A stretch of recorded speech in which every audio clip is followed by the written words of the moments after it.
Hello students, good morning to all.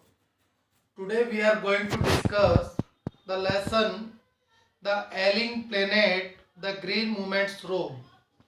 बीमार होता हुआ हमारा ये जो ग्रह है अर्थ और ग्रीन मूवमेंट का क्या रोल है इसके इम्प्रूवमेंट में, उसको इस लेसन में डिस्कस किया गया है. It is a very important lesson according to the environment or nature's views, and we are going to read line by line and word to word this lesson.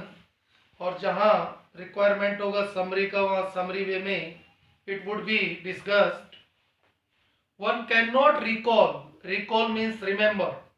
One cannot recall any moment in the world history which has gripped, controlled the imagination of the entire human race so completely and so rapidly means बहुत तेजी से, as the green movement. उसने कहा कि पूरे world में किसी को कोई ऐसा मूवमेंट या अभियान या आंदोलन याद नहीं होगा जिसने इतनी जल्दी पूरी मानव जाति को अपने कंट्रोल में ले लिया हो और लोगों को सोचने पर मजबूर कर दिया हो. और वो मूवमेंट जिसकी हम बात कर रहे हैं वो है ग्रीन मूवमेंट, हरित आंदोलन, which started nearly 25 years ago. ये जो मूवमेंट है, ये जो लेसन जब लिखा गया था उस समय के बारे में वो बात कर रहा है. आज ईयर्स ज़्यादा हो गए हैं.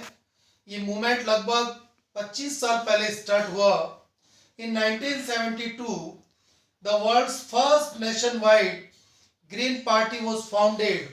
फाउंडेड मीन्स स्थापना करना, स्टार्टिंग करना in New Zealand. Since then the movement has not looked back. 1972 में वर्ल्ड की पहली जो ग्रीन पार्टी थी, यानी जो ग्रीनरी के लिए, नेचर के लिए, इन्वायरमेंट के लिए वर्क कर रही है, वो उसका फाउंडेशन हुआ, उसका स्टार्टिंग हुआ न्यूजीलैंड में. और उसके बाद इस पार्टी और इस मूवमेंट ने पीछे मुड़कर नहीं देखा. We have shifted one hopes irrevocably means अखंड रूप से, combined form. हमने एक सोच, हमने एक होप शिफ्ट की है न्यू जनरेशन को, from the mechanism view to a holistic and ecological view of the world. किस वर्ल्ड को एक अखंड और सतत रूप में देखना है और जो जितने भी जीव जंतु हैं उन सब के बारे में भी हमें सोचना है. It is a shift in human perceptions, a revolutionary as that introduced by Copernicus, who taught mankind in the 16th century that the earth and the other planet revolve around the sun. और इस movement को compare किया है उतना ही importance से जैसे Copernicus ने first time पूरे वर्ल्ड को, जो ग्रेट साइंटिस्ट थे, उन्होंने पूरे वर्ल्ड को बताया था कि जितने भी दूसरे प्लेनेट हैं जिनमें अर्थ भी इंक्लूड है, वो सब सन के चारों तरफ रिवॉल्व करते हैं, घूमते हैं. तो जितना बड़ा वो इन्वेंशन था वैसे ही ये मूवमेंट है. For the first time in history there is a growing worldwide consciousness that the earth itself is a living organism. धीरे धीरे लोगों में एक अवेयरनेस, एक जागृति आ रहा है कि ये जो अर्थ है ये भी एक जीती जागती ऑर्गेनिज्म है, संगठन है, चीज है. And enormous being of which we are parts.